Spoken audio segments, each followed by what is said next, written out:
भगवान और श्री कृष्ण और श्री राम पर इतने हम न बुद्धिमान है न तुम बुद्धिमान हो कि अचिंत गति लीला संपन्न भगवान की लीलाओं में प्रश्न कर सके। समझ रहे हो ना? हम अपना प्रश्न करें और हम आपका उत्तर दें। आपके जीवन में भगवान का कितना अस्तित्व है, आप कितनी साधना करते हैं, आप अपने धर्म का कितना पालन करते हैं, हमारा प्रश्न उत्तर इसके लिए होता है।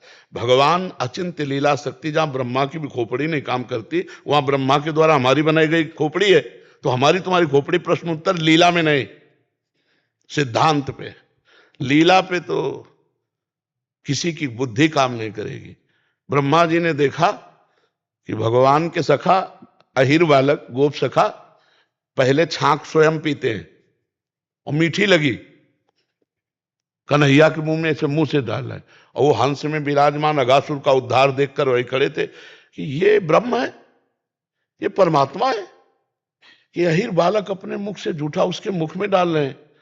तभी कहा इसकी लीला देखी जाए कि परमात्मा कैसा है। तो सब बछड़े गायब कर दिए। जब बछड़े ढूंढने गए तो सब सखा गायब कर दिए। तो सरकार सब बछड़े सब सखा स्वयं बन गए। अब ब्रह्मा जी 1 वर्ष में जब लौट के आए तो देखा सखा और बछड़ों के साथ भगवान खेल रहे हैं। तो ब्रह्मलोक में गए तो सखा बछड़े वहां सो रहे हैं। अब उनको पहचानना मुश्किल हो गया कि सत्य कौन है, कहां पर गए।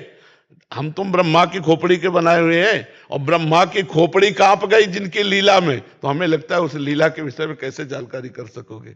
तो हमें लगता है अपने और हमारे विषय में चर्चा हो तो बहुत अच्छा निष्कर्ष निकलेगा। उस अचिंत महाशक्ति के विषय में हम क्या बोल सकते हैं, समझ रहे हो ना? वो जो भी करता है वो करता है, वो करता है, वो जो भी करता है वो उसके विधान में होता है। बस इतनी बात समझ लो। अपने प्रेमियों को कभी एक क्षण नहीं छोड़ता। यशोदा मैया और नंद बाबा से कभी एक पग एक पल भगवान कभी बिलग नहीं हुए। वो तो यशोदा मैया है, वो तो नंद बाबा है, हम प्रेमानंद हैं, हमसे अलग नहीं है। तो उनसे कैसे अलग हो सकते हैं? हम तो साधन करके उनकी चरण में आए हैं। वो तो सिद्ध महापुरुष हैं, उनसे कैसे अलग हो सकते हैं?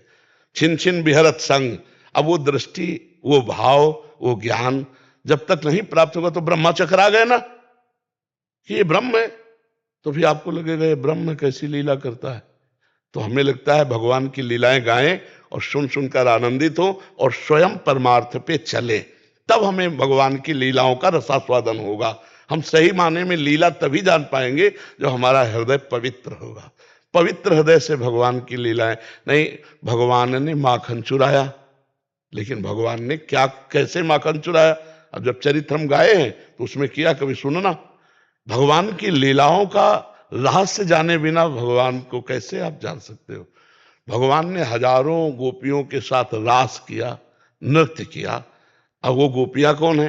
श्रुति की ऋचाएं, वेद की ऋचाएं, वो दंडकारण्य के तपस्वी मुनि जिन्होंने ब्रह्माकार वृत्ति को प्राप्त है, वो भगवान के भाव में। जैसे हम लोगों का भाव है सहचरी भाव, तो देखने में हम पुरुष हैं लेकिन भाव में हम प्रियाजू की सहचरी है।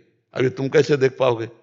तुम्हें दिखाई देगा एक प्रेमानंद नामधारी पांच भौतिक शरीर में बैठा हुआ, लेकिन पांच भौतिक पुरुष शरीर है। और हम इसी समय वर्तमान में इस समय प्रियाजू की नित्य किशोरियां देख पा रहे हो तुम? नहीं देख। तो ऐसे हम भगवान की, जब एक उनके दास की महिमा को नहीं जान सकते हो तो भगवान की महिमा कैसे जान सकते हो?